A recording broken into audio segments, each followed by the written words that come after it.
Hello everybody, welcome back to All Around Sports. I'm your host JJ Cinto, and in today's episode I'm going to be giving you my reaction and the breakdown of the Warriors-Wizards trade. Cue the intro.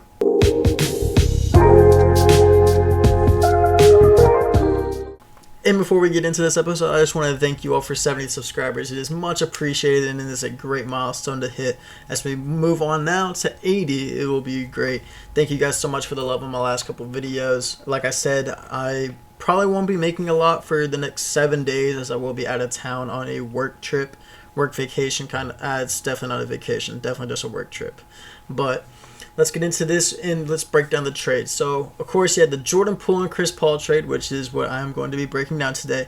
And in the breakdown, you have the Warriors getting Chris Paul, which is the only thing that they get. Still a great pickup for the Warriors. And then the Wizards, who grabbed Jordan Poole, a 2030 protected first-round pick, and a second-round pick in 2027. So, let's start things off, of course, with the Warriors. Pretty quick and easy as they add Chris Paul, which is amazing depth at the guard position. Plus, you're adding a much more consistent piece when you compare him to Jordan Poole, who was very inconsistent for the Warriors, especially down the stretch in the playoffs this year. I mean, he was really, really bad, as we'll get to in a sec. But he will also be a huge boost off the bench, as the Warriors didn't really have that much guard play off the bench outside of Poole. Not many players I can think of off the top of my head. I mean, the Warriors are really just a top-heavy team right now. It's kind of crazy to see how little depth they have. They do have DiVincenzo, but he's, of course, not a great player. But now we'll talk about the Warriors, who have a very promising talent in Jordan Poole, who could easily live up to the potential and become a star player, or he could be a player that doesn't live up to his potential and just becomes a bust on a huge contract. But speaking on Jordan Poole, he was so great for the Warriors the last couple years. And I mean, he still had a great season this year until the playoffs hit and all the critics focused on him and he got a ton of slack and everybody was just beating up on Jordan Poole whenever the Warriors were really struggling in the playoffs. I mean, look at his numbers. This year he averaged 20.4 points per game, 2.5 rebounds per game, 4.5 assists per game, shot 44% from the field, and 33.5% from deep. Now, those aren't great numbers. Field three-point percentage was actually down 3% compared to the year before that, but I mean, still very respectable numbers for a solid player. And then his playoffs, he averaged, this year in the playoffs, he averaged 10.5 points per game, 2 rebounds, 3.5 assists, shot 34% from the field, and 25% from 3. I mean, his confidence was at an all-time low as he was just awful in the playoffs down the stretch. And I mean, you can't ignore the fight with Draymond earlier in the year. That definitely had something to do with it. The chemistry. I just feel like he just did not want to play there anymore. I really do believe that Jordan Poole was just tired of playing around all those guys. Didn't feel like he had any friends on that team. I mean, I think he was just too much of a child on that team. Had too much confidence and charisma, and I really don't think it got along with the older, now vets, championship-minded Warriors team, which is they're getting up there in age. The Warriors are a lot older of a team than you would like to think. You got Draymond, who even knows if he's coming back this year. I don't know if he's coming to the Warriors. I highly expect him to, but you can't say it's a for sure lock. You got Klay Thompson and Steph, who are still there. I'm pretty sure Steph will probably finish his career in Golden State. I think he'll be a career Golden State Warrior.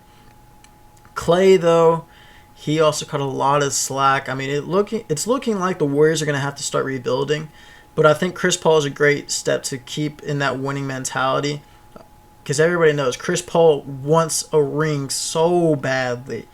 If there was one player in the NBA that I had to name that desperately needed the championship to keep up their stock and their name, it's Chris Paul. If he doesn't win a championship with the Warriors, I don't think he'll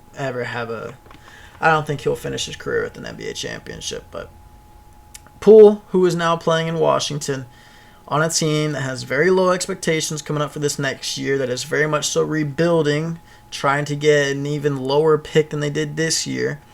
Poole has 4 years and $128 million left on that huge contract that he signed with the Warriors. Now, the Wizards still have a whole lot of flexibility in their cap because they don't have anybody on contracts there. They're all pretty small contracts there in Washington. So Jordan Poole is the only main guy there that has a huge contract.